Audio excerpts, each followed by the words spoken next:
All right. Good morning, everybody, and our apologies for a slightly late start. You know, the old proverbial, we have technical difficulties here that we needed to work through. Managed to ravage at least my computer this morning, but we're in good shape here. We appreciate your timeliness. We appreciate your joining us today from various parts. I'm always so delighted and tickled pink when people know to sort of let us know where they're coming in from and saying hi and all of that stuff. It really is wonderful to see folks showing up from all parts of the country. We may even have, and I know for a fact, at least a couple of our winemakers are going to join us in the happy half hour. So we're going to have folks from at least Portugal as well too. But I know for a fact we've had people join sessions from different parts of the world, and it's great to see folks jumping in from everywhere. So I wonder if there's something to be said, like the closer you are to the speakers, the faster your presentation was. I don't know. But anyway, I'm delighted that you're all here today. I am going to be joined by my partner in crime, Peter Granoff, shortly, and we will be working our way through with you guys together. But we've got lots of lovely content. As a reminder, although I will prompt everybody by slide momentarily, if you have not opened your wines at this point in time, hopefully they're chilled, but if you've not opened them, crack those seals, dump them into the glasses, because the wines have been stuffed into these little 187 milliliter bottles, and they're saying, give me air, give me air. And oxygen is your friend in this case. So the more air you can get into it, we find, as many of you who have tried these Master of the World kits and times, that the wines really don't start showing for about 15 to 20 minutes with static air, and then we'll probably start really hitting their stride in about 30 to 40 when we're actually in the midst of our presentation.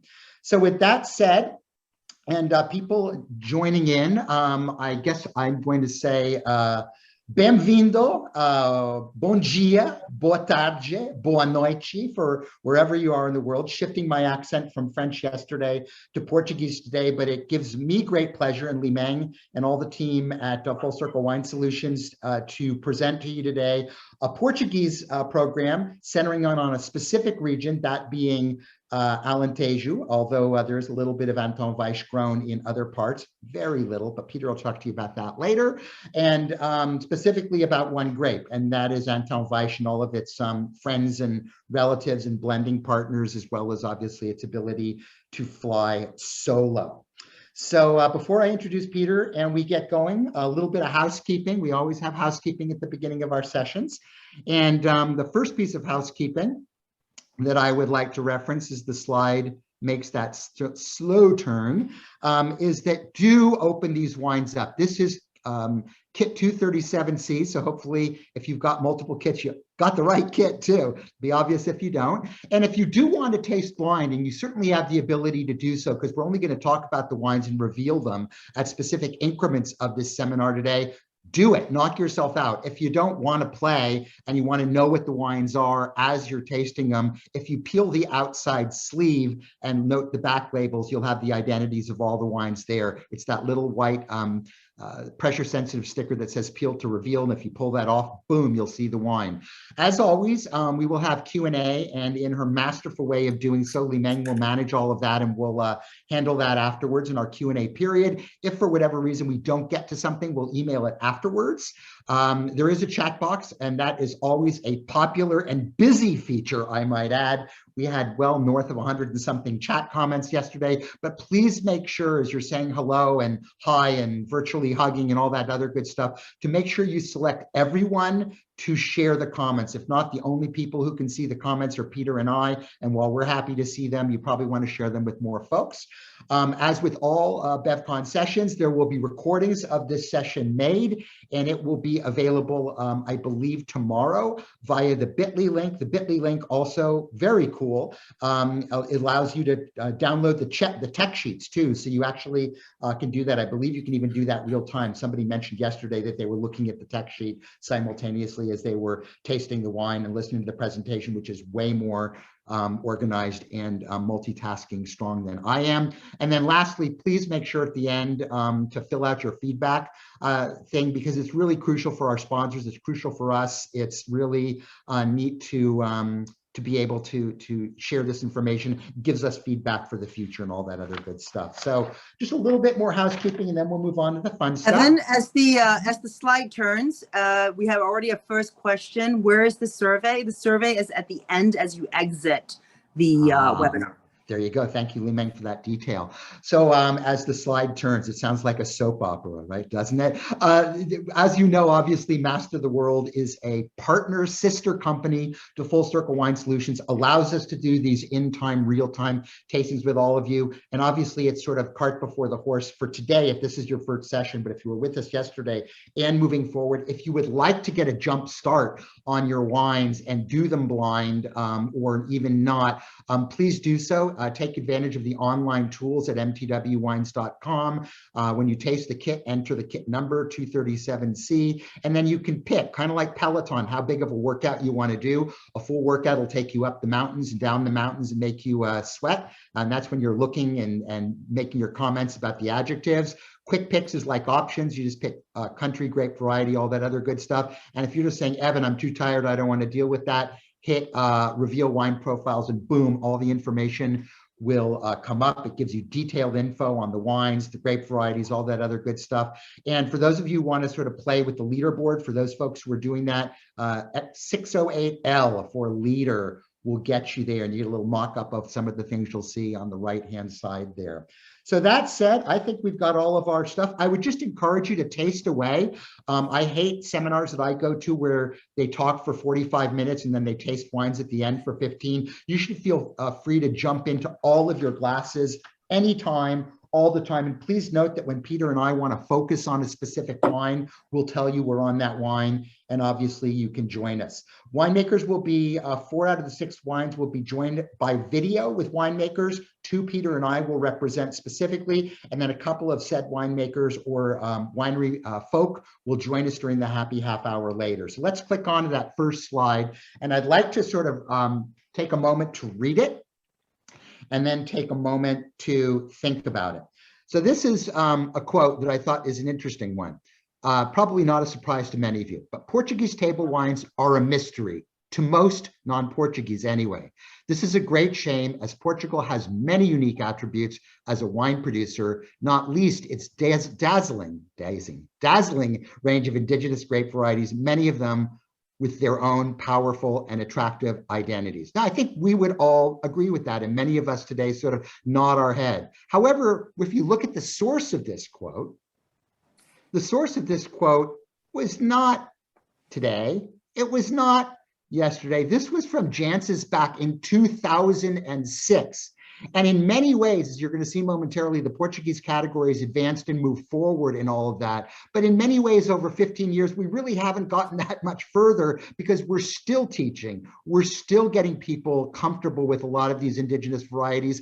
And any of the reticence that's out there is a shame, because we really need to get more people there. So yes, we've made progress in 15 years, but yes, we can do absolutely more. Having said that, we have come a long way. And let's take a look at some of the statistics, because as Fauci says, the statistics and the data doesn't lie. So let's take a look at how the Portuguese category overall has done, and then we'll look at Alentejo there. So overall, year on year, so end of 2019 to end of 2020, 2021's data is still being crunched.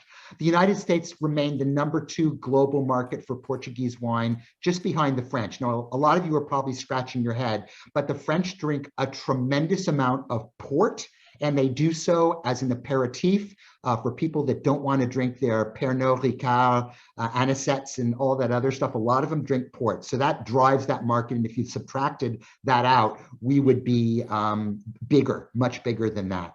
As far as market value for Portuguese wine, it increased both in volume and in value last year, which is terrific. And the certified bottlings, that is to say, those that either carry a DOP or IGP status on them, showed an increase of almost 14% in the US. So we're the #2 market for certified wines outside of Brazil. Brazil drinks actually a surprising amount of Portuguese wine. They don't drink a lot of their own wine. They drink a lot of Portuguese wine, and they do strive for the DOP and IGP categories, and specifically Alentejo. But if you look at the big overall number, according to our friend Meiningers in Germany, Portugal is doing well, 20.3%.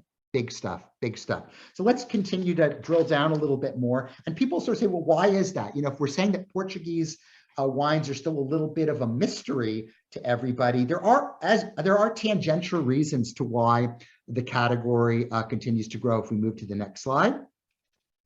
And in part, that is because of us. Now, not just as wine drinkers, but also in terms of people. So tourism is happening. I'm sure a lot of you have been to Portugal over the last few years. And in 2019, again, you know, 2020 being sort of irrelevant with COVID and everything, tourism numbers in Portugal reached the highest level ever, with 27 million people going to that country, resulting in almost a 10% increase from the year before. And the 3 areas which are seeing the biggest boom are Lisbon, of course, the capital city and a wonderful metropolitan place to visit if you haven't been there before. The Algarve, probably as much for its beaches and being sort of the Portuguese Riviera, and the Alentejo, which is where we are today, the latter of which saw almost a 9% growth in visitors for the wines, but for the historical relics. You know, this is an area with a lot of Roman influence, et cetera, et cetera. And hot off the press, Portugal is going to be increasingly a great place to visit, as they are literally leading the world in terms of vaccination rates. In 9 months, 85% of the population was vaccinated, 84% as of the 22nd when I put that slide together. So people are going, people are excited, and Portuguese are vaccinated. So that's a good thing. Let's focus a little bit on Alentejo specifically for a minute, as we look at what's going on there and what Alentejo represents as we sort of land the plane down. Alentejo represents just north of 12% of all of the area under vine in the great Iberian country of Portugal, and represents almost 20% of its production. So you can do the math there and note that there's some good productivity in certain areas of the country.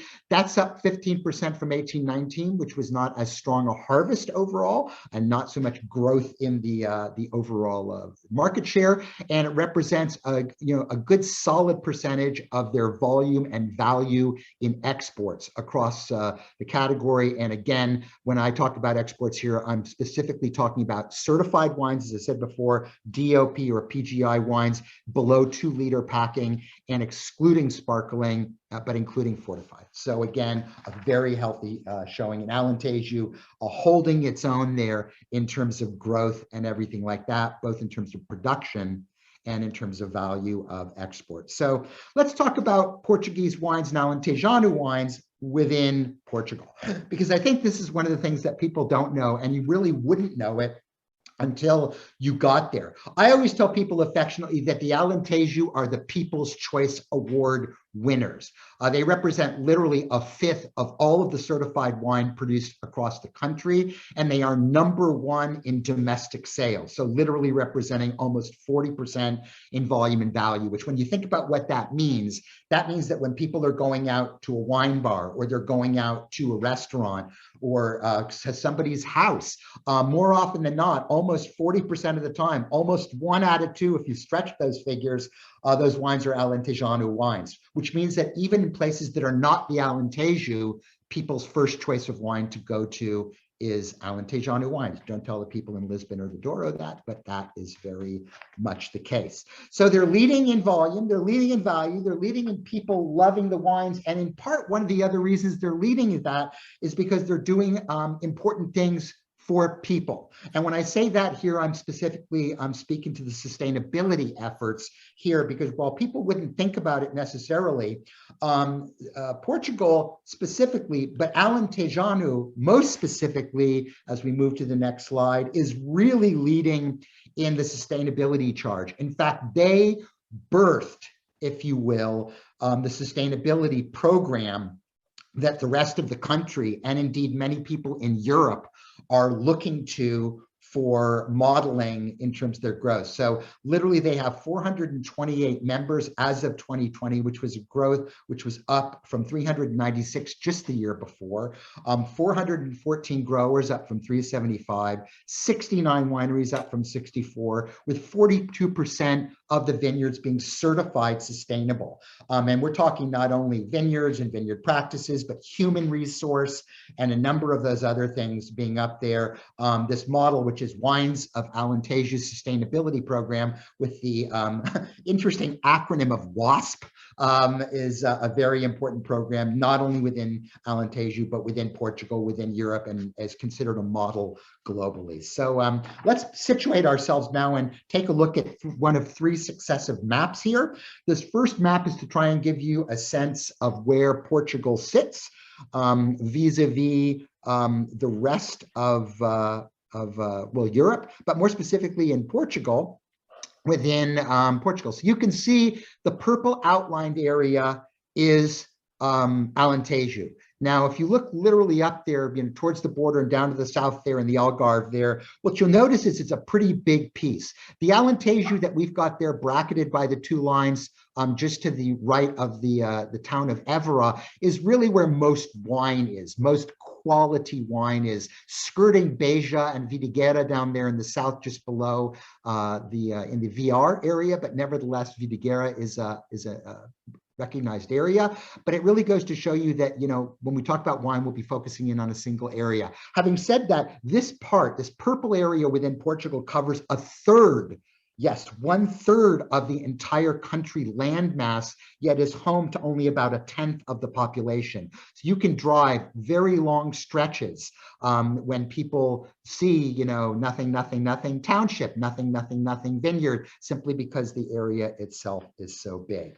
If you look more in detail, and we're going to focus in on detail to that sort of upper area on our next slide, you're going to see a little bit more granularity there. Pay attention to where Évora is, pay attention to where Beja is, and you can see them on the map there, Évora being sort of almost in the epicenter, Beja being almost dead south to that, and this covers a lot of the towns and areas there. The 8 areas that are in highlight there are the official subzones of the Alentejo, which we'll talk a little bit more, not only on the next slide, but moving forward. Wines are, of course, produced not just in the subzone. So sometimes when you see the term VR, Vinho Regional, or IGP on a label, that means that the wine is coming from, at least in part, fruit that does not directly lie in a subzone.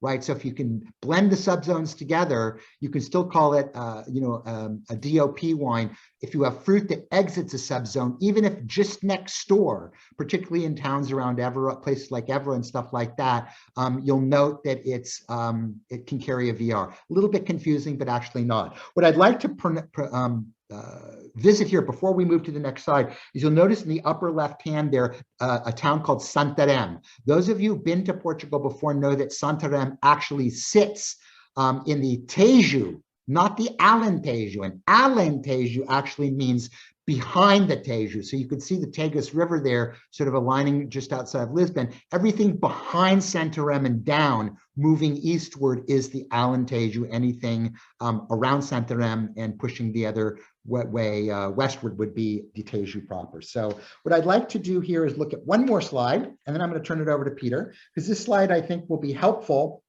in helping us determine both the specific demarcated zones, but also the way I like to think about Alentejo before I hand it off to Peter to get more specific into Alentejo and then the grape. I break it down into 3 bands. There is a northern band, which primarily sits around Porto Alegre.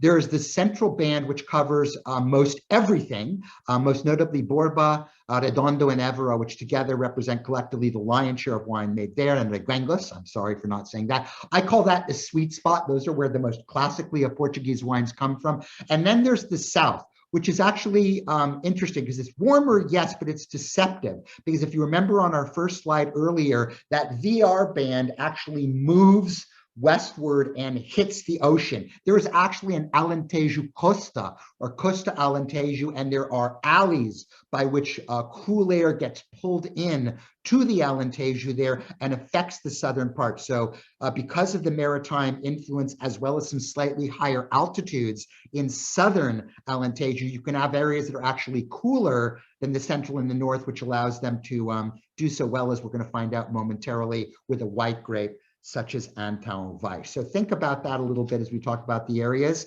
And on that note, I'm really delighted to hand the reins over to Peter here. Peter Granoff, many of you know, master sommelier, a professional extraordinaire, retailer extraordinaire, a Portuguese lover of wine, I might add, and somebody who's actually had the pleasure and privilege of being in Portugal more recently than I have, as he was a judge at the Portugal Wine Challenge earlier this year. So welcome, Peter, and thank you for joining us, and thank you for leading us through the next few slides.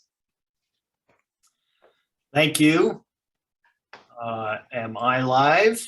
And not in Memorex. You are live. I see your smiling face. Okay, great.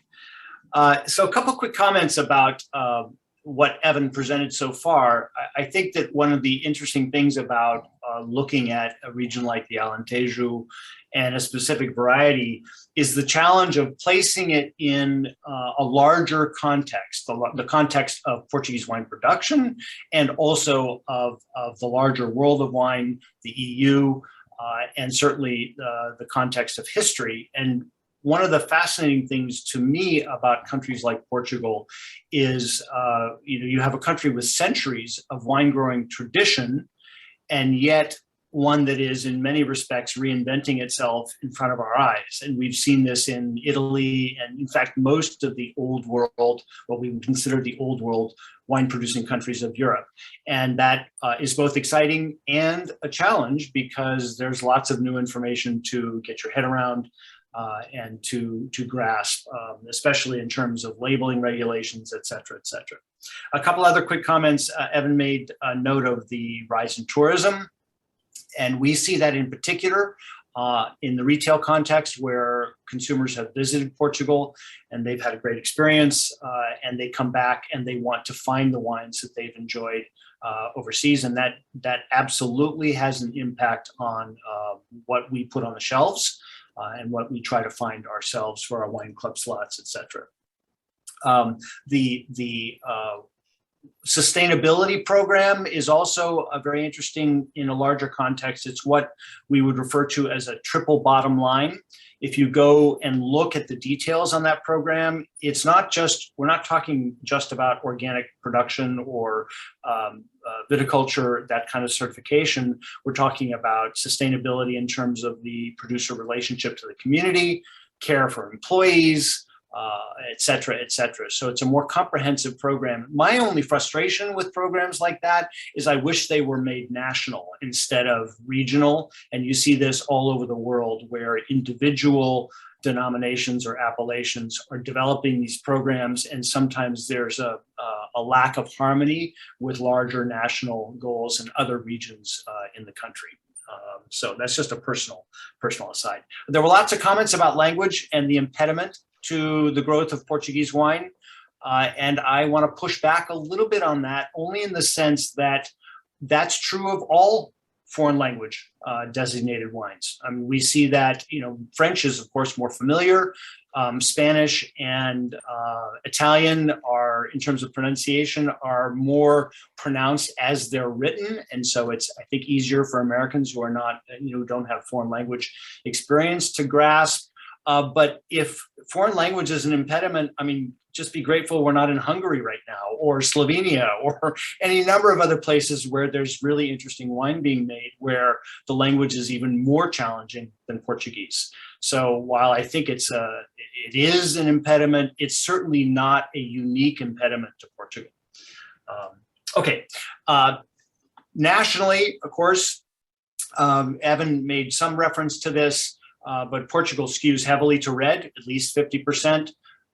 In the Alentejo, it's even more pronounced. So a relatively small percentage is white, over 76% is red. And that trend, there is more white being planted. Grapes like Antão are definitely increasing in acreage, but it's still a heavily red wine area, even though it makes up a relatively small percentage of the larger production. And I think if you look at of white wine production at any rate, if you look at the overall country, a lot of the white wine is coming from the north, from Vinho Verde and that zone in particular. Next slide, please.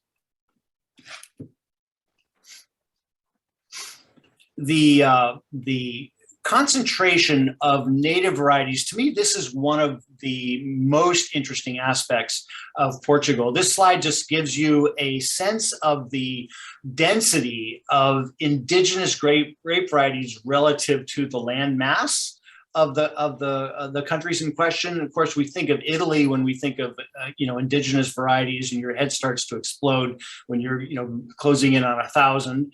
Portugal has over 200. And one of the nicest things I think to observe as a wine professional has been the focus on these native varieties as unique differentiators in the marketplace. We saw this in particular, Sicily comes to mind. There was a period, I'm 140 years old now, and so I've been in the industry for a long time.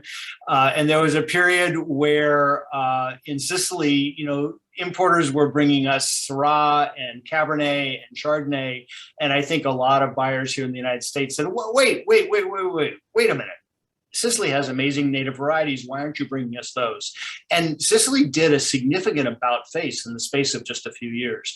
Portugal never went down that path for a variety of reasons, historical, and there is considerable energy and focus on the indigenous varieties. And I think that's all to the good, because not only are they, does that give them a key point of differentiation in a crowded marketplace, but they make delicious wines and a lot of personality and character in those wines. The average, just a quick sidebar, when you think about the average American consumer's perspective on the world of grape varieties, what is it, a dozen, maybe 20 that are familiar to them? So there's a lot of education and opportunity represented in that native plant material. Next slide, please. Speaking specifically about Antão Vish, or I've heard it pronounced Antão Vish. Most people pronounce it Antão Vish. Again, pronunciation being a bit of an impediment. It's actually pretty far down the list of Portuguese varieties in terms of its percentage of planting, all the way down to number 28 and number 11 in white. But when you look at Alentejo specifically, the ratios look very, very different. 96% of the Antão Vish planted worldwide approximately is in the Alentejo, and the acreage is growing. So you can imagine how dominant a variety it is in that area. There is a little bit planted in the peninsula de Setúbal, and also I've understood recently in Lisboa, and probably in the Tejo, but it is the principal white variety for the Alentejo. Evan has referenced here the flavor profile, but I think I would also add here that Antão Vish as a variety lends itself to a variety of production methodologies or production philosophies, and the flavor profile is going to vary substantially. And you'll see that when we get to the wines. We have today 6 total wines. 4 of them are barrel fermented and barrel aged to some extent. One of them is all stainless steel with no wood contact at all. And one of them is half stainless and half older wood. So it'll be interesting to see how that plays out in the flavor profile of the wines. Additionally, 2 of the wines today are 100% Antão Vish, and 4 of them are blends. So that's going to come into play as well. Next slide, please. The way the plantings break down within Alentejo, specifically in the DOP zones, is still pretty significantly skewed. The grape varieties' genetic origins, best we can tell, are actually in the Alentejo. So it's native to the region, not just native to Portugal. And best we can tell, native to Vidigueira, where the bulk of the plantings are still out there. The two zones, Reguengos and Vidigueira, account for over 60% of the Antão planted in the zone. The last reference on that slide, the 551, refers to the Vinho Regional, or VR wines, that Evan talked about on that geographic slide you were shown earlier. So these are the specific DO zones that are probably, what would you guess, Evan, 30 or 40% of the total acreage planted in the area in Alentejo in general. I haven't done the math, but that's what I would guess. I think that's a pretty good guesstimate. Yeah. The other thing too, that just a quick sidebar on the DOP versus DOC versus IGP versus VR versus IG. I mean, one of the frustrations, not just in Portugal but across the EU, is this ongoing attempt to harmonize labeling terminology within each country and within the EU, the member countries of the EU. And the thing that makes it difficult is that in many cases, the individual countries have allowed legacy labeling terminology to continue, even as they're trying to implement the broader EU designation. So it can make for a great deal of confusion in trying to understand that terminology. Next slide, please. Antão is one of the few grape varieties planted in Portugal that doesn't have 150,000 synonyms being used in one region or another in the country, or for that matter in neighboring Spain. It's only got one, Antonio Vaz, which is showing up there. The name of the grape variety allegedly comes from the grandfather of Luís Vaz de Camões, who is widely considered one of Portugal's and the Portuguese language's finest poets, writers. He was a contemporary of, more or less a contemporary of Shakespeare. Camões died when Shakespeare was 20 years old, so there was a little bit of an overlap. Widely traveled, a notorious character. I mean, I did a deep dive into his history, and I was kind of blown away. There's a lot of legendary material that may or may not be apocryphal about his life, but in any event, that's where the name allegedly comes from. Medium to full-body dry white wines, generally speaking, often blended with Arinto, Syria, Perum, which is the same as Pedro Jimenez, by the way, Redelo, and Diocinio, which figures more prominently further north, and Douro, but is being planted increasingly in Alentejo as well. It is a cross between Cayetana Blanca and João Domingos, with the latter, João is virtually extinct in Portugal. And when you read Jancis Robinson's backgrounds on these grape varieties, it's like going down a rabbit hole, especially when you start to try and get your head around the DNA profiles and the genetic history, et cetera, et cetera. It's enough to make your head explode. It is a grape variety that's uniquely well suited, I think, to the Alentejo, probably because it was, it originated there. Thick skins, does well in drought conditions, deals with heat very well, and is capable of a wide variety of styles. So it soaks up oak nicely, works well with barrel fermented styles, all of which we'll see. I think the biggest problem is that it is prone to overcrop if you are not careful in the vineyard. So you have to be deliberate in your pruning and cultivation. Next slide, please. So with that as background, we actually are going to dive into the first of the 6 wines.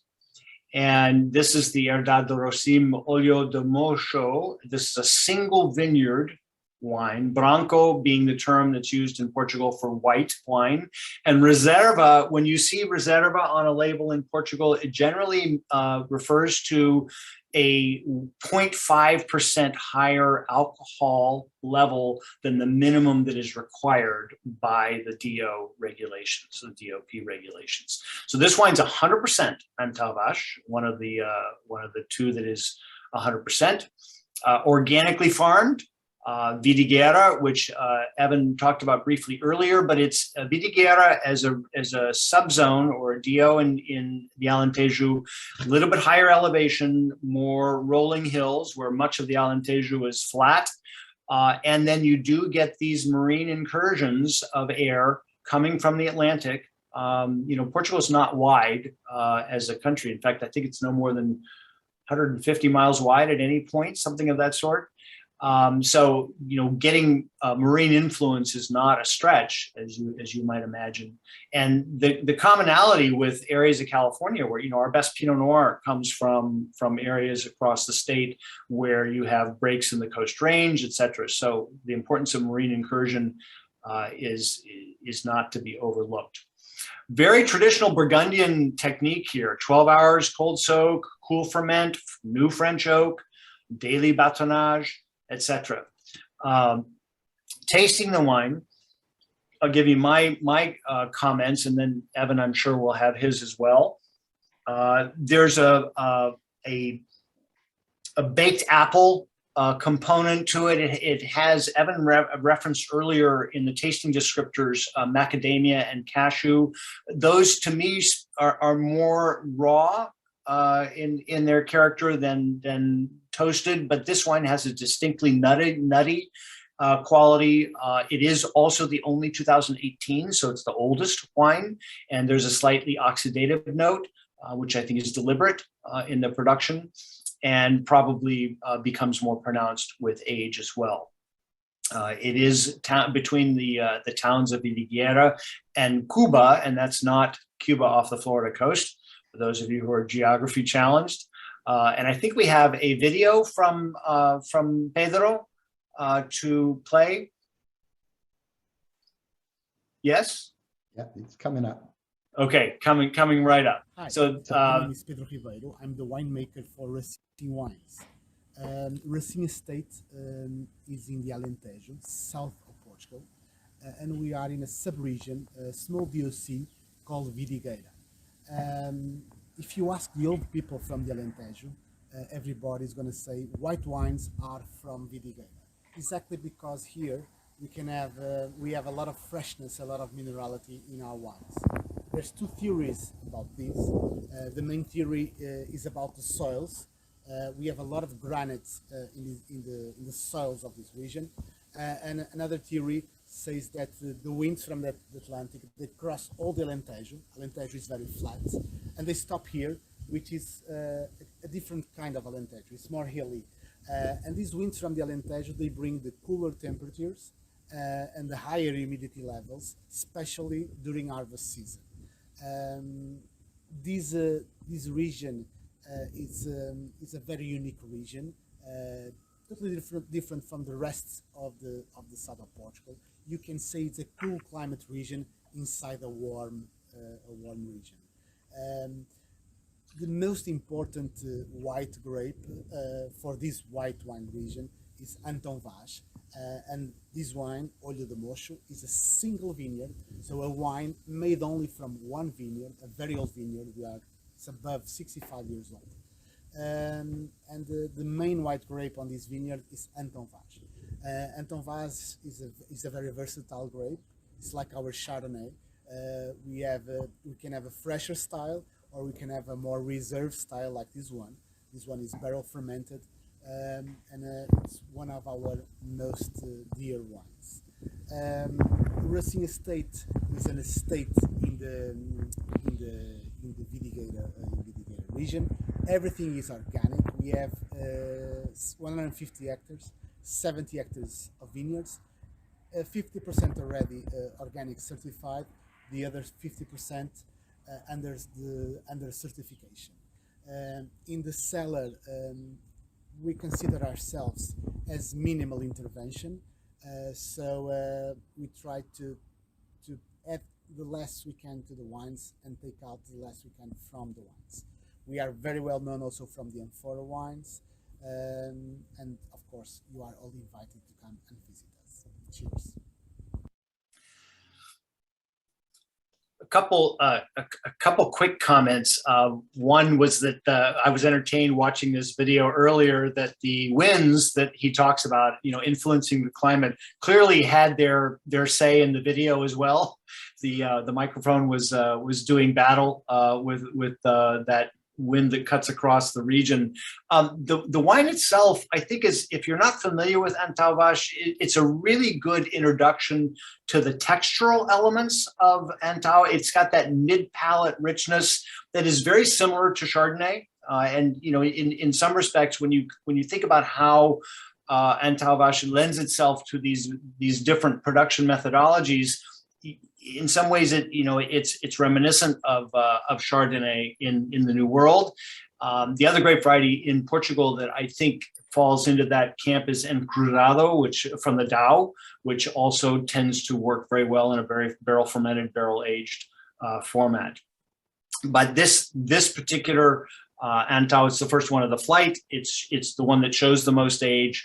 But the commonality across the board with these wines is that mid-palate texture, that slightly creamy character, and is certainly one of the more appealing aspects, I think, of the variety. The other, Evan, just one more comment. In the previous slide, too, you notice the amphora in the winery, and this particular producer is doing some interesting things with amphora aged wines, and this is not unique to them, of course. This is a phenomenon, I think, in most interesting wine regions in the world, with a variety of, I haven't tasted any of the wines, unfortunately, from amphora from these folks, but would love to. And certainly we're starting to see a lot more wines in that made in that manner coming into the market. Back to you, Evan. Great. Thank you, Peter. And just as we're going through these wines, the first wine is a Pure Antão Vaz. This last wine is a Pure Antão Vaz, and the four that fall in the middle are varying levels of blend. The second wine we're having here, the Herdade de Colheiros, Branco 2019, which you'll notice here is that Antão Vaz is the support player and Arinto is the driving grape. Now, what you're going to notice that the percentages change, but we're going to get larger with the Antão Vaz moving towards a more 100% as we move further along. So there was definitely a deliberate sequencing to that. I think what's important here, and Peter mentioned it, is this sort of textural, this sort of Portuguese equivalent of gras, or what the French would call fat, in the wines that you find with this variety. And in this particular case, as you're enjoying the second wine here, the Arinto obviously is driving a predominance of the personality of the wine. Obviously, there's the verve and the freshness that comes with Arinto. Arinto being a grape that one associates perhaps most with Lisbon, specifically with Bruxelas up in the north. It's called Pedana in the Port area. And in Portugal, in the Alentejo region, Arinto is used oftentimes to provide acidity and structure to Antão Vaz. So in this case, they sort of flipped it around, that the Antão Vaz is providing richness and texture to the Arinto. But it can come off at times as being sort of shrill as a variety, fairly strong in mineral character.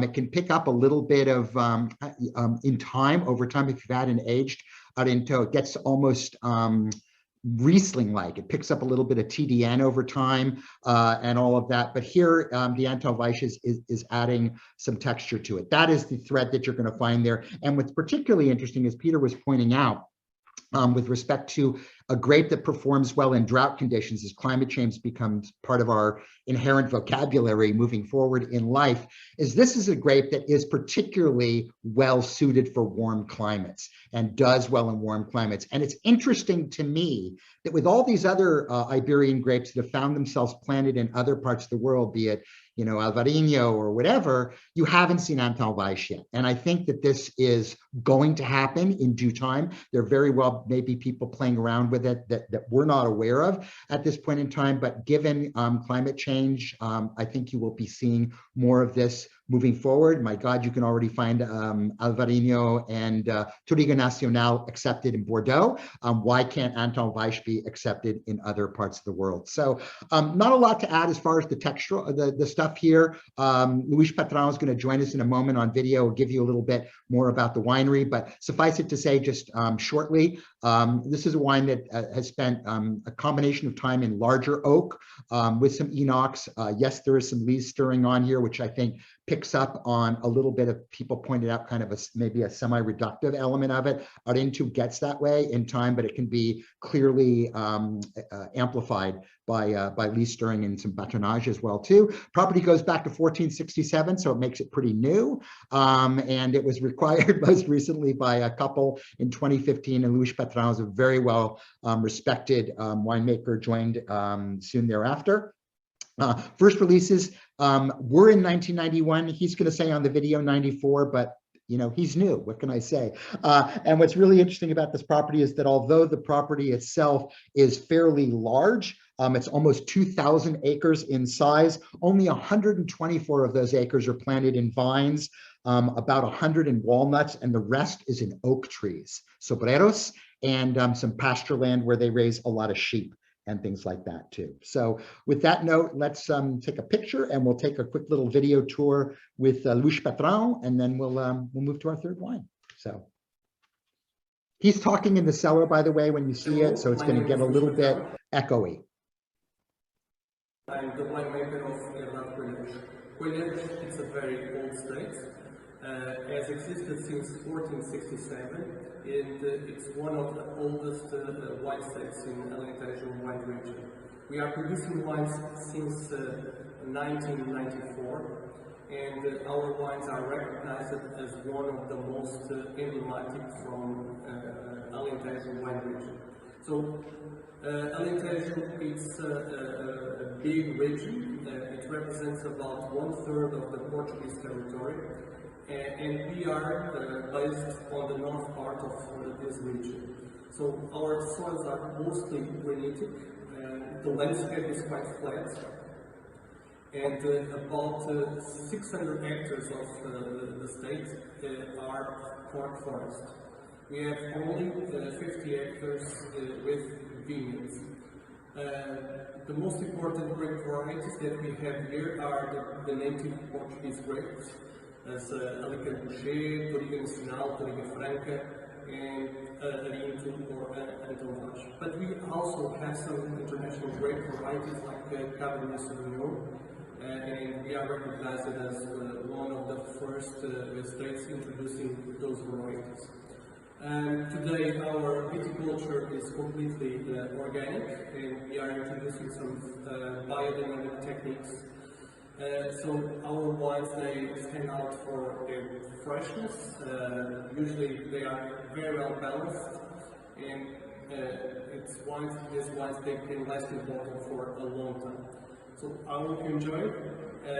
Please come to Portugal and come to visit us. We are looking forward to see you here. Thank you. Thank you, Luis.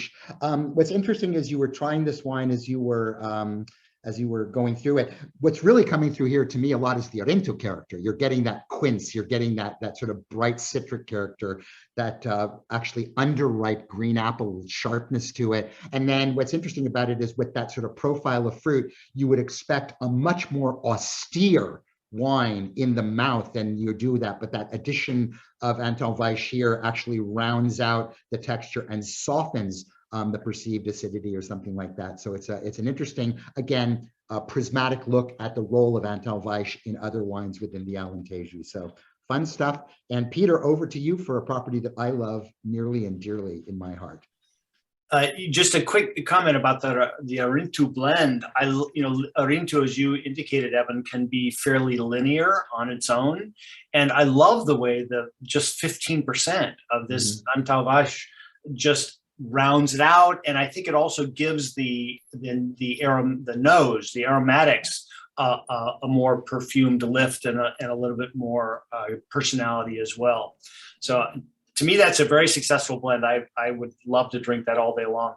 We also, I should note that we used a red from that producer in one of our wine clubs recently, and boy, was it a hit. It's a half Alicante Boucher and half Touriga Nacional. A very successful blend in the Alentejo as well. All right, we're on to now the Adega Cartucha, Colheita Branco. And this is the odd man out in the sense that it is all stainless, no wood at all, aged in stainless, batonnage on the lees for 9 months. I think when you taste the wine, you'll find that there's, even in a stainless steel rendition, there's this creaminess in the mid palate. And I suspect that that's both the character of Antão and also the effect of batonnage for some period of time. There's some amazing history here. You know, the Carthusian order of monks, monasteries, was established in 1084, I think, long time ago. And they, over the succeeding centuries, they built up what they called charter houses in various parts of the world. In particular, this monastery in Portugal. This winery still occupies a part of the former monastery, a Jesuit rest house. And there's one of the things that I personally get very interested in wine is the overlap with geopolitical history, with history of the church, etc. In 1755, Lisbon had one of the most devastating earthquakes to ever hit an urban area. And certainly the loss of life in the context of the population at the time, it was 90,000, I think, in the city of Lisbon, was enormous. And it destroyed most of the churches in Lisbon. And there was a tussle in the aftermath of that earthquake between the Marquis de Pombal, who was the most senior advisor to the King of Portugal at the time, and the Jesuits and the monasteries. The Jesuits promulgated this idea that the earthquake was because Portugal was populated by sinners, and they all needed to repent, etc. The Marquis de Pombal was actually not an entirely pleasant individual in other respects, but was very farsighted in terms of his understanding of earthquakes. And so he disenfranchised the Jesuits in many cases, and that's how they lost control over some of these properties. And he was one of the first to push through regulations to have seismic standards in building. So some of the buildings that were built in the aftermath of the earthquake in 1755 already had seismic standards in effect in Lisbon. Anyway, a little sidebar. So some amazing history to the property itself. 740 acres across 4 vineyard sites. The winery plays a role in historic preservation in the area, in the city of Évora, which is on the UNESCO Register of Historic Places. That's not quite the exact terminology. Remember the terminology, Evan? The UNESCO World Heritage Site. Thank you, World Heritage. If you ever have a chance to visit the city of Évora, it's absolutely stunning. Beautiful place. So this particular wine, first produced in '86, significantly granitic soils. I think it's delicious. It makes me want to drink more Antão. Does the tech sheet show the percentage of Arinto? If it did, I would have told you. I know it by fact that the Antão, aside from being listed first, is more, but not only not on the tech sheet, but nowhere in the world was I able to track down something with the specifics of percentage. Clearly the Arinto is there. You can sort of get that in some zippy acidity, but at the Antão is the majority grape. But they're like these two wines, second and third, are like mirror images of each other. You have the relationship reversed, where the Arinto, in this case, is bringing some bright acidity and some citrus, some lemon specifically, sweet lemon to the flavor profile, to my palate. Whereas the previous one, the Antão was rounding out the Arinto. So I think that both approaches work very well for my palate. Delicious wine. Yeah, and what's interesting about Cartucha in general, and obviously if you look in the pantheon of great Portuguese wines. They make a wine called Peramanca, which is their sort of top of the line wine, and the Peramanca white, which is actually, ironically, mostly Fernão Pires, and some Antão Vaish and some other things, is one of the great long-lived classic wines of there. And what's also wonderful about this winery, aside from the fact that it's represented by some wonderful people too, is that it's very close to the city of Évora. So you can actually do this quickly. You can catch an Uber ride and move out and go do it, as opposed to having to get in a car and drive 30 or 40 minutes, which you would have to do for so many other properties. Thank you for that, Peter. We're gonna, and here's a picture of Cartucha and some of that. Beautiful property. And the winery incorporates actually 4 different labels, I think, 4 different brands that they produce across those vineyard sites. Yeah, they produce a lot of cork oak as well. Yeah, and olive oil, great olive oil. Yeah, superb olive oil, superb olive oil. All right, let's move on to wine number 4. And wine number 4 comes to us from our friends at Herdade São Miguel, Casa Elvas. And this is a winery that is based in Redondo. Again, so we're pretty much in this middle spot. Interestingly, our first and last wines, which are pure, come from Vidigueira, and some of the other wines obviously are moving around here. Here we're now in Redondo, in the sweet spot of that. And it's, again, what's interesting here is that although it's a grape that can handle the heat and all that, you'll notice that this one, and some of the others too, if you look back on the text sheets, have fairly modest alcohol levels. So there's clearly a picking early, in part to preserve acidity, but also in part because not only the wine can carry its texture and carry its weight, and do so at lower acidity while preserving acid. So it's a very interesting study in vinification. Some quick cold soaking to pull some fruit out, a little bit of ferment. Here again, Antão Vaish is the driver of the blend with Verdelho, Arinto, a little bit of Viognier, and others that are parts of a field blend. But I think what's interesting in the context of this wine, as well as the next wine I might add too, is looking at Antão Vaish as the most prominent grape in overall blends. So much the way that you might have, Cabernet blends or Touriga Nacional blends within their respective universes, Antão Vaish is oftentimes the leading grape in a blend with several other grapes, forming a whole that is greater than the sum of the parts. And that's that use of Antão Vaish driven blend here, with each of the ancillary participants, Verdelho, Arinto, Viognier, and others, adding a different nuance and a different flavor to it. It's an incredibly modern winery. The family are Alexandre Elvas Jr. drives everything today and is really pushed forward in terms of modernization and stuff like that. His father owns the estate and brought the property. Their first vintage is fairly recently, only 2003, but they own 2 lovely quintas, if you will, or herdades. By the way, the difference between a quinta and an herdade is a quinta is small and generally located in places like the Douro and other places where the estates are smaller, and goes back to the terminology that you had to give to the government a quinta, or a fifth, either in tax money or crop, to the government as a taxation.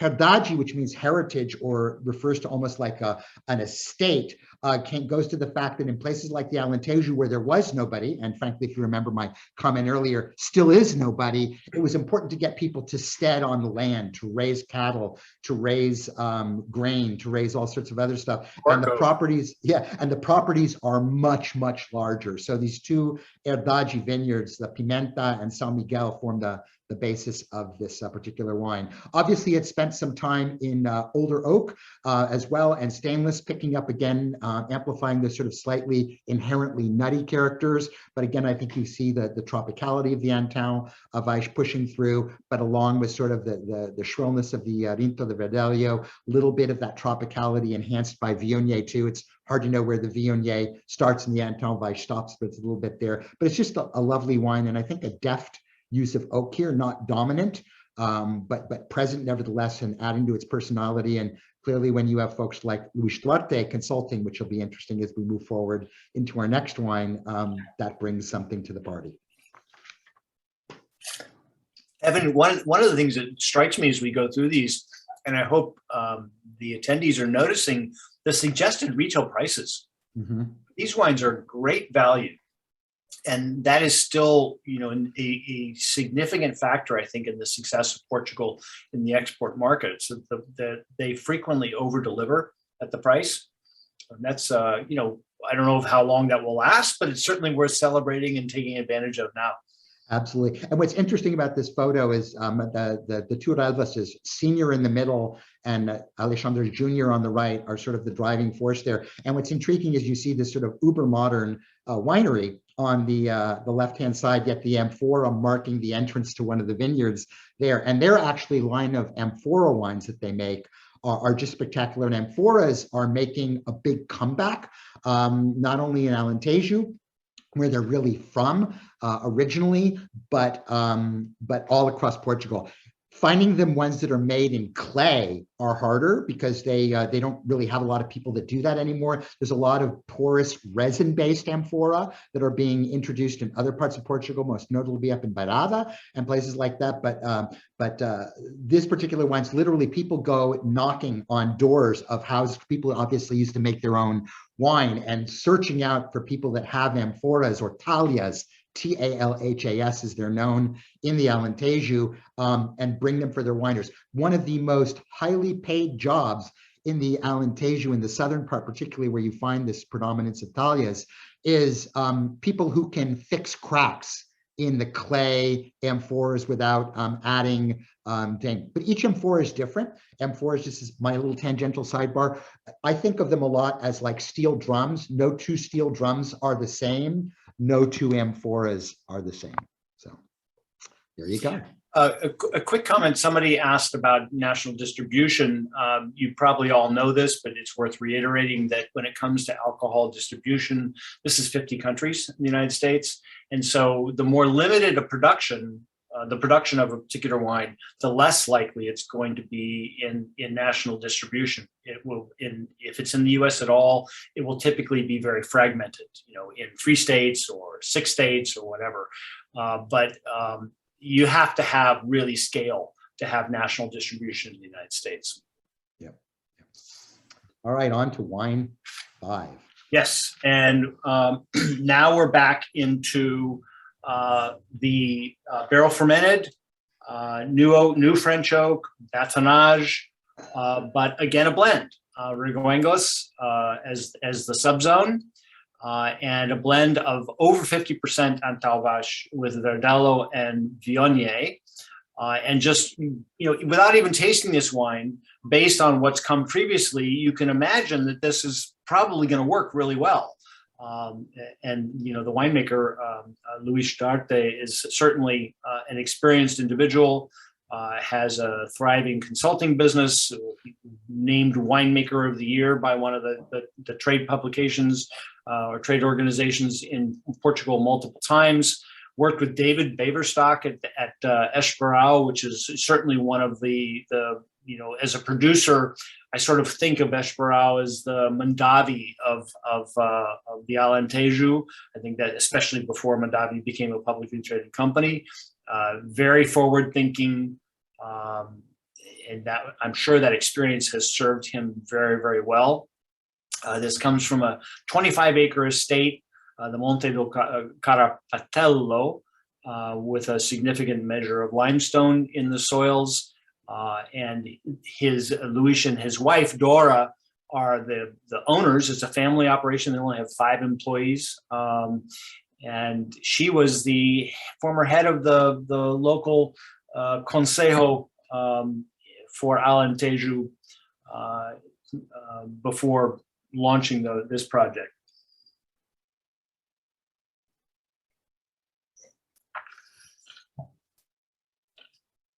Yeah, I believe Dora's actually going to join us later on in the happy half hour too, so we'll get to talk to her.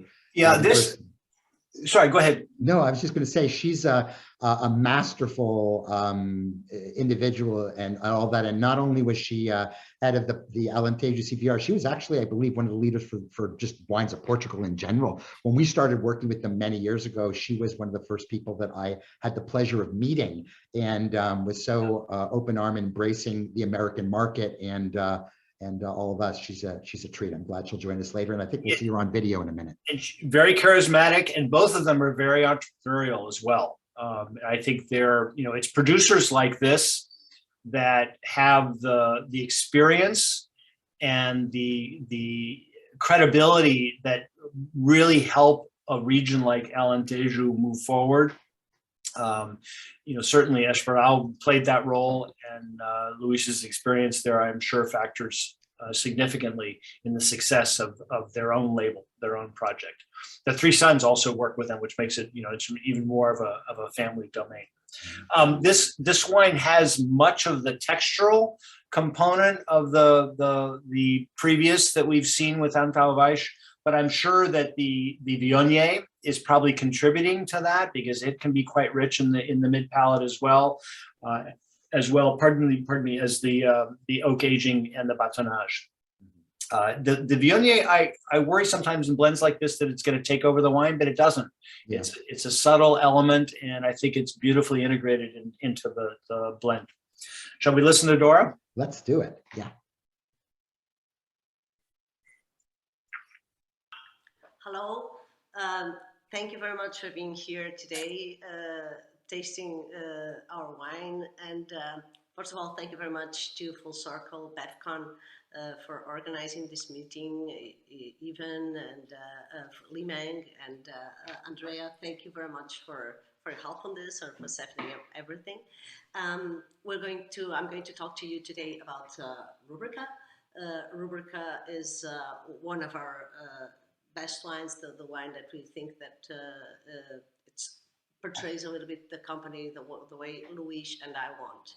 So our company was founded in 2006, but before we were planting the vineyards in 2001 and 2002. So we have one plot, the 2001 vineyard that was planted, and it's under dry farming. Was planted before. It's a smaller vineyard, and then we have the second one, which is the largest vineyard, where most of these white grapes come from.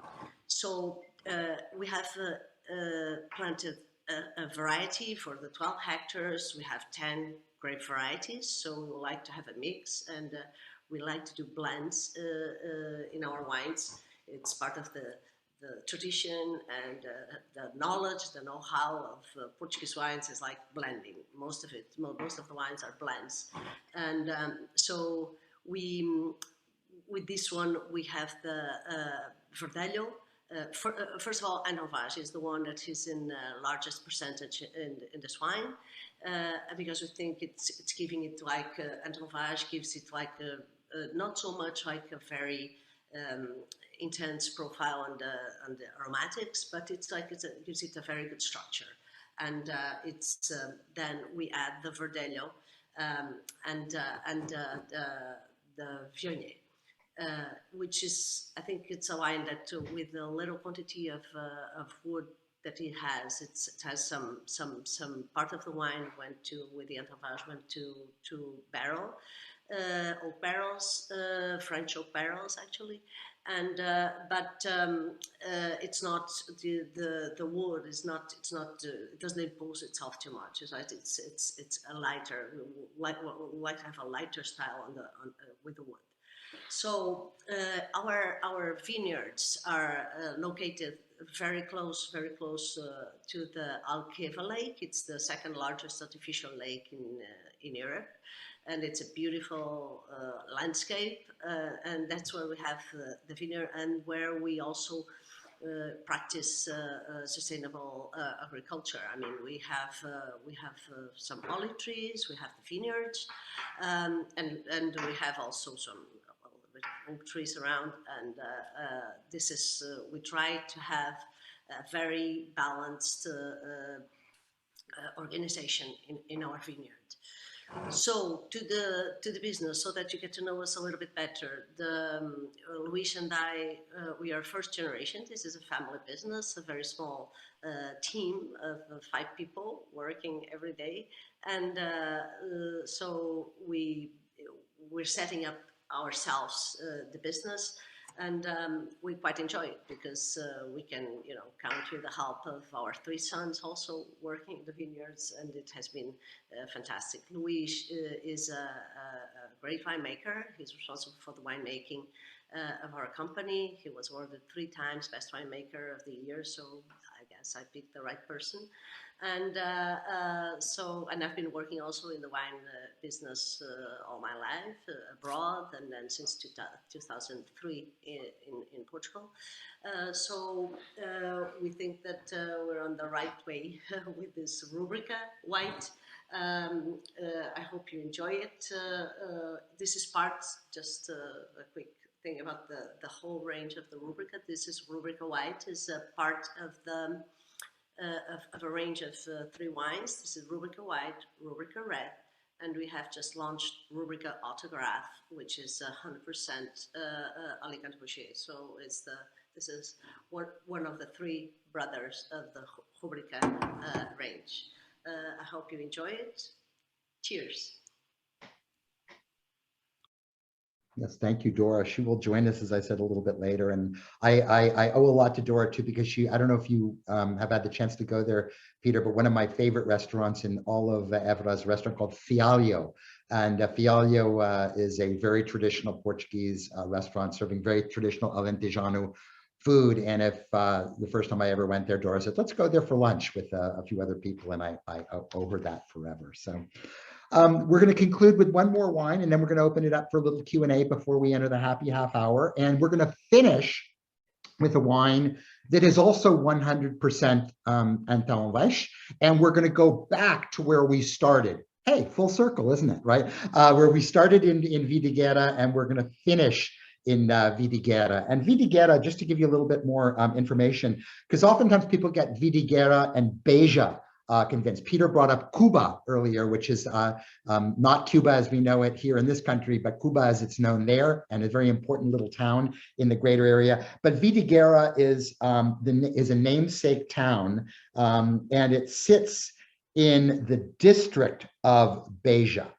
The district of Beja is where Vidigueira sits. And then there is a little town, a namesake town called Beja, which also happens to be the capital city of the municipality. So it can get a little bit confusing there. Vidigueira itself and the surrounding vineyard area is DO, is like a DO, whereas the greater Beja area is VR, which is again getting back to the confusion that Peter spoke about earlier. But we get to start with, I think, a gentleman, Paolo Loriano, who's bigger than life, who you'll meet in a minute via video. But Paolo is an extraordinary individual. He's worked all over the world. He has taught about winemaking and viticulture and all of that for years at the university in Évora before he decided to devote himself full-time to winemaking, at the turn of the century. He's been recognized as one of the most prolific consultants, along with Luis Parte and a few other people there, and he consults to the day to Muxao and a number of other wineries. I believe it's almost 10 fingers on my hand of the number of people that he works with. But what's interesting about Paolo, is that Paolo works exclusively with indigenous varieties. He will not touch a grape that doesn't come from the region, and in fact, he makes a wine from a variety that you only find in Alentejo called Tinta Grossa, of which he literally has access to the only Tinta Grossa fruit anywhere that's out there. But this is a grape that I know he loves and feels nearly and dearly about. What's interesting here is that you're getting richness and power from cold soak, cool ferment, all oak barrels, mostly new oak barrels, I might add, regular batonnage. So he treats it like a Chardonnay, like a really big wine, and it picks up the texture from the batonnage, from the grape, of course, and a little bit of richness from there. Yet the Antão Weiss character really shines through on this wine, and I'm impressed with how it continues to open up in the glass. Well, I would, if I was a betting individual, I don't bet, but if I was, I would say that there are a number of these wines in there that, even with the inherent contemporary approachability of Antão Weiss wines, even with those that are blended with Arinto and other grapes that are known for their architecture and scaffolding, but even the wines that are pure, like the 18 there. And by the way, I misspoke, Peter, when we were talking earlier. This wine is also 2018, so we actually started and finished with an 18. The wines actually have held well for a grape that is so extroverted in its youth.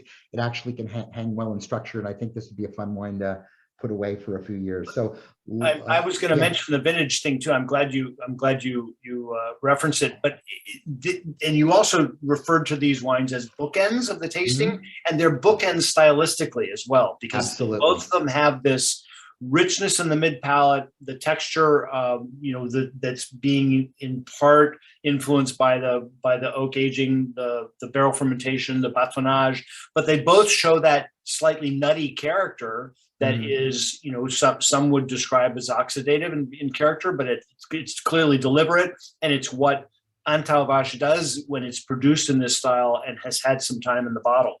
Yeah, and what's interesting about this first wine and the second wine, although you'll have acidity levels in the middle because of the different grapes, is they both show this sort of like jolt of almost like a mineral saline type of acidity underneath it, which is clearly influenced by that maritime pull coming off of the Atlantic. And I think, at least for me, when I sort of taste it and feel it a little bit in your mouth too, a little bit of soft saline grit almost always drags me to Vidigueira. When a number of people made comments to that effect in did they? The chat, yeah, that they noticed a saline character in some of these wines. Excellent. Well, I'm not capable of watching chat and doing presentations at the same time. I aspire to be at some point in my life. But with that, Andrew, let's go ahead and listen to Paulo. Let's see Paulo first of all. You can see he's a wonderful gentleman. This is some of his beautiful vineyards that he has access to.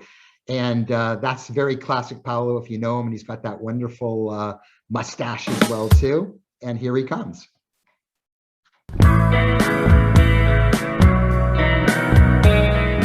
Welcome to Paul Laureano Vinhos.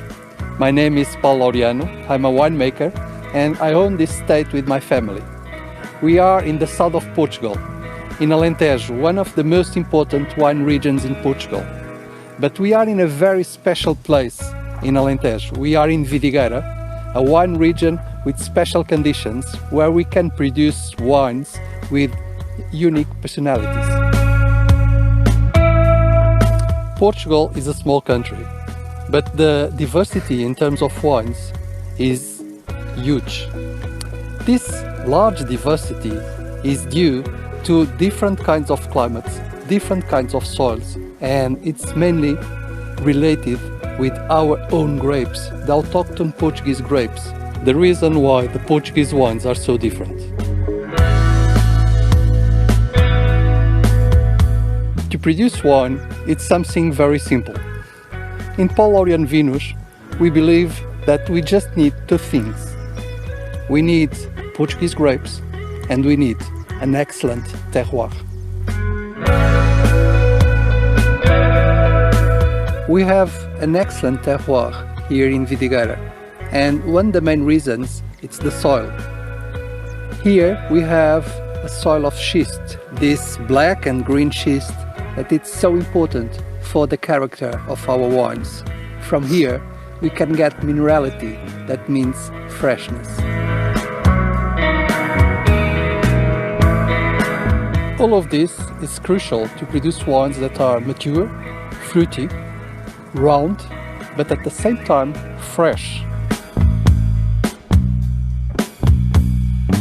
Finally, the most important thing for our philosophy, the Portuguese grapes.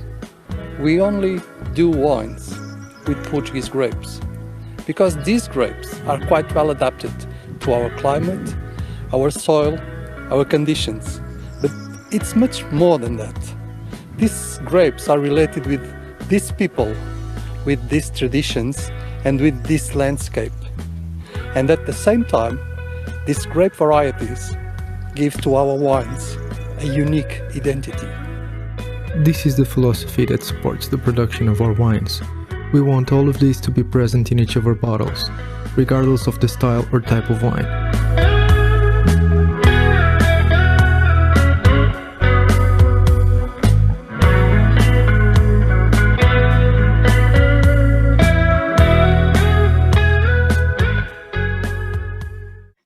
Very cool, Paulo. Incorporating the music in. I loved it. That was a nice little effect there too. Anyway, before we open it up to everybody in a Q&A period that follows, it's my hope, and certainly was the sincere objective of this session, before we get into our perguntas y respostas, to really bring this particular grape, which some of you know and love well, but many others of you don't, and bring it to life and show it to you prismatically through 6 glasses, different interpretations, winemaking wise, different interpretations, blend wise.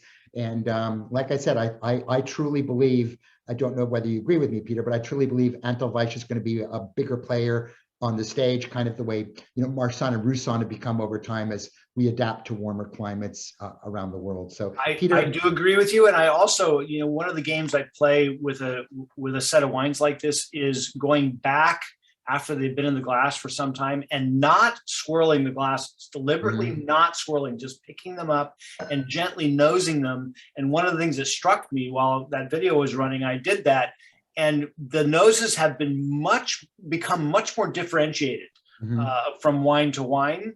And in the number 2, the slightly underripe stone fruit quality and floral quality of Antão is much more pronounced now against that Arinto than it was before. But most of all, they just are much more differentiated from wine to wine, which is really a pleasure to see them evolve. Yeah, and again, gets back to it, master the world. We always tell people be patient. The wines are shy as they come out, but they do come out. So with that said, we don't need to look at well, actually, you know what, Li-Meng, why don't you join in and give us a few questions and answers, and then we'll open it up to everybody as we go into our happy half hour. Great, I will. I have 4 questions here. And the first one, just on a technical basis, Antão parents are Cayetana, Blanca, and is the other parent João Domingues? Yes. Yes. That's what Jancis Robinson says. But the thing that I would add is that I think you always have to be a little bit circumspect about these, unless it's based on definitive DNA analysis, which a lot of it nowadays is. And it's amazing how much DNA analysis has upended conventional wisdom about the origins of so many grape varieties. But that's according to her latest reference in the Wine Bible, her Great. masterpiece that's this thick. I think I want to make sure that everybody knows we're going to stay on to answer all questions. If you have to go, don't feel bad. Leave at any point in time. And Andrea in the background, as you take the screen off, if you can move people to panelists and give them the option to turn on the video, that would be great. And I will join in as soon as I can get through some of these questions. Here's another question from Lisa Carley. Does every winemaker use their own oak for élevage?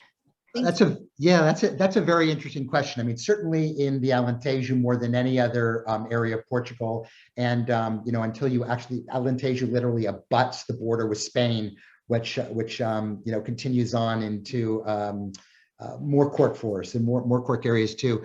The answer is probably. They all sell cork to various different people, but not. I am frankly not aware of any individual winery, and I could be wrong. And maybe Dora or somebody can tell us a little bit later. I'm not aware of anybody actually doing their own cork production.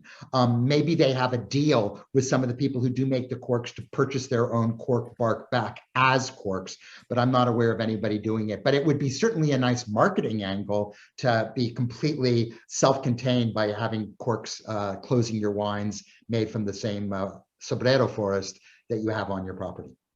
Yeah, great. I've got 2 questions here from Stacy, which I absolutely love. What would be the environmental factors that contribute to its dominance in Alentejo? Why is it so successful here? I'm not sure. Maybe Stacy. Factors of what are the environmental factors that contribute to Alentejo's, I guess, success? Yeah. Well, I mean, I think there's a lot of things there. Number one, obviously, it's a historically relevant region.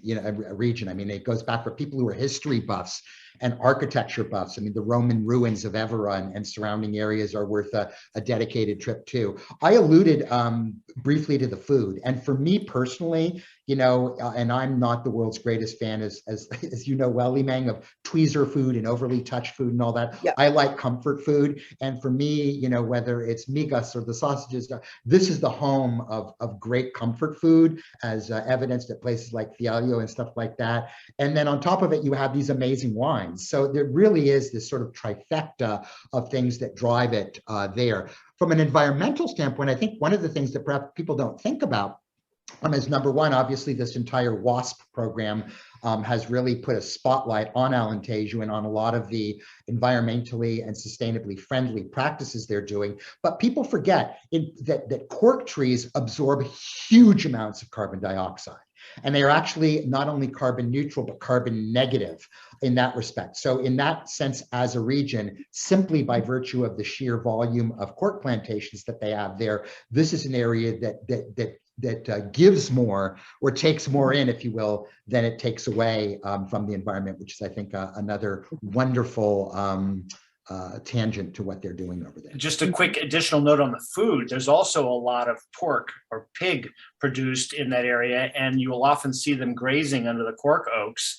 And rumor has it that some percentage of those pigs are exported to Spain, where they become jamon from Spain. No, really? No, really? Yes, yes. And rumor has it. Rumor has it. And these are, of course, the ones with the black hoofs, and they graze not only on that, but being under the trees, they're eating acorns. And that acorn diet, if you will, really gives the pork a unique taste. Yeah, I forgot to mention that, but that's a point well taken. And of course, the olives and the olive oil. I mean, there's huge volumes of that, but they do eat a lot of bacalao, I might add too. Yeah, exactly. I have two more questions, and Andrea, if you can actually promote everybody to a panelist as we're doing the last two questions, that would be great. If not, I will get there very soon. But here's a question to clarify from Lisa. She wasn't talking about just using the oak bark for the cork, but in Portugal, are the oak trees used for barrel making? You know, I hadn't thought about that. I actually don't know. I don't know that. Yeah. I don't know if that's the kind of oak that lends itself best for barrels, the Quercus variety. I do know, and Peter, I'm sure you've been there, if you walk around Évora, there's cork stores. There's a whole little cork street there where all the stores sell things only made from what you can get: cork umbrellas, cork dresses, cork purses, cork it's all coasters. The byproduct. All the byproduct of cork production. And it's used, and again, people think about it exclusively for closures, but it's used for flooring, it's used for shoes, it's used for a number of other things. So before we open it up, thank you, Limeng, to everybody, and we go into the Brady Bunch mode here. Just a quick thank you, and muito obrigado, Peter, certainly to you for your expertise, leadership, and Peter will be sticking around for the happy half hour as well too. To Wines of Alentejo, to Leonor, to Tiago, to Francisco, to everybody over there in the great little town of Évora for their support and bringing us the program. To all of the wineries who participated, the winemakers, a couple of representatives, I believe, from Gualeros and from Lustrate are going to be joining us a little bit later. And please, please, please remember to submit your evaluation as soon as possible while it's fresh in your head. And we do appreciate your attention to this detail. It obviously allows BevCon to keep growing as we can provide much more granular feedback to our sponsors. And now we're going to be on to the happy half hour for more Q&A, connecting, saying hi.